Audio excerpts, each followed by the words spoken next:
उद्धव ठाकरे काल रात्री यवतमाळमध्ये दाखल झालेत। उद्धव ठाकरेंसोबत आदित्य ठाकरे, संजय राऊत, अरविंद सावंत उपस्थित होते। यावेळी पदाधिकारी आणि कार्यकर्त्यांनी त्यांचं जंगी स्वागत केलंय। ठाकरे आज सकाळी 10:30 वाजता कार्यकर्त्यांना संबोधित करणार आहेत।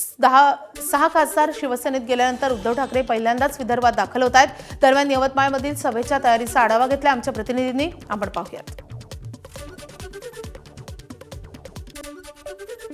अवघ्या थोड्या वेळातच उद्धव बाळासाहेब ठाकरे यांच्या सभेला सुरुवात होणार आहे। तत्पूर्वी आपण जर पाहिलं तर यवतमाळच्या कॉटन मार्केटमध्ये उद्धव बाळासाहेब ठाकरे यांची सभा ही जी नियोजित करण्यात आली, या ठिकाणी डायस आणि बसण्याची व्यवस्था चांगल्या पद्धतीने करण्यात आलेली आहे। एकंदरीत जर पाहिलं तर संजय देशमुख हे यवतमाळ वाशिम लोकसभा मतदारसंघात ज्यावेळेस निवडणुकीला उभे होते त्यावेळेस प्रचाराचा नारळसुद्धा यवतमाळ जिल्ह्यातूनच करण्यात आला होता। आणि आता 6 खासदार फुटल्यानंतर जर पाहिलं तर ज्या मतदारसंघातील हे खासदार फुटून शिंदे सेनेचा धनुष्यबाण हाती घेतला त्या मतदारसंघामध्ये उद्धव ठाकरे यांची ही सभा होत आहेत।